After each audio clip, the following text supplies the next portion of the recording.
Hello, Colts Nation. What's up, No Horsing family? Welcome back to the episode of the No Horsing Around podcast. As always, I am one of two dudes talking Colts. I am one of your hosts, Stephen Burton. And on today's episode, you guys, I want to talk about, so last year during the draft, we had a fun time with picking, who we felt could potentially be kind of the breakout player. From there, who was someone we were keeping an eye on, who was someone that we liked. Me and Zach, me coming at you guys in a couple of days together to discuss the draft overall.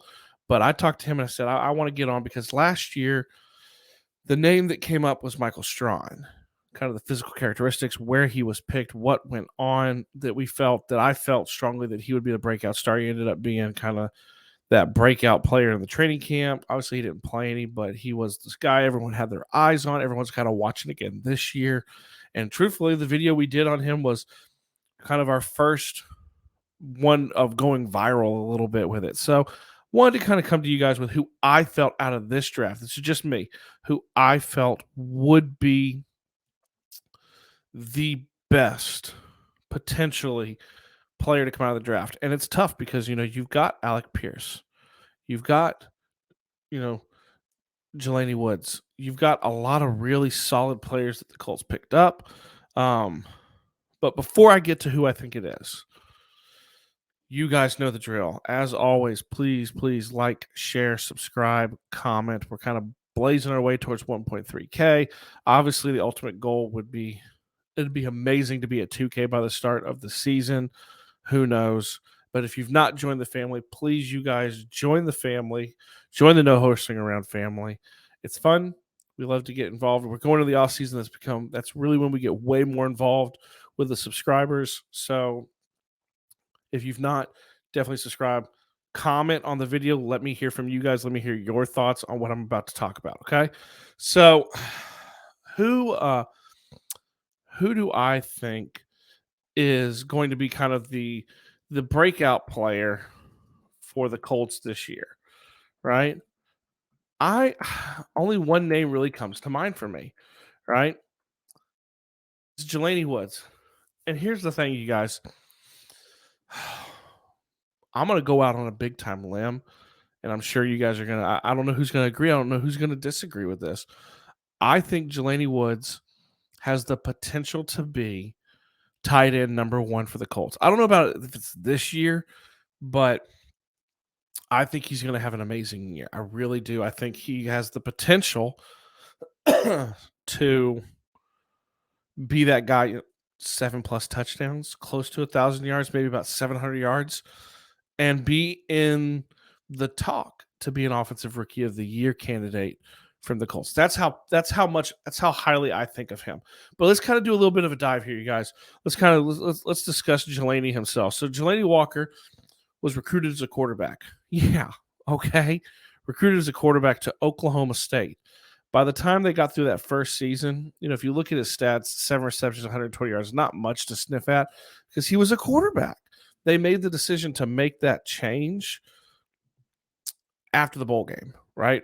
So he spent 2 more years at Oklahoma State, not really, flourishing. Then he transfers to the ACC and transfers to the University of Virginia this past year. 11 games, 44 receptions, 598 yards, and 8 touchdowns. I mean, all he did was score touchdowns. That's almost a touchdown a game, you guys. When he had just learned the position probably 3 years ago. I mean, it's reminiscent. Let's look at a lot of the players who changed those positions or come from a different sport. Mo Alley Cox, obviously, our man Big Mo, didn't even play football in college. Antonio Gates played for Kent State for basketball. Tony Gonzalez played basketball. Like there's a laundry list of this position of taking time to learn it and maybe coming from a different position. But I mean, guys, when I start watching the film and I start watching his highlights, which you can fall in love with a player, any player, by their highlights. But when I start watching those highlights and I start watching that big number 0 coming down the field, dude is scary. He's a scary guy. I mean, when you look at his measurables, it depends on where you look, right? So combine-wise, when you look at how he did at the combine, he measured out Let me pull it up real quick. He measured out at 6'7", 259. Okay. 6'7", 259. That's a big guy, man. Big guy. Now this is important here. He ran a 4.61. So 6'7", 259, and ran a 4.6. Oh yeah, and he bench pressed 24 times. Guys, that's a big dude, man. That's a big guy. Um, I think he has amazing potential.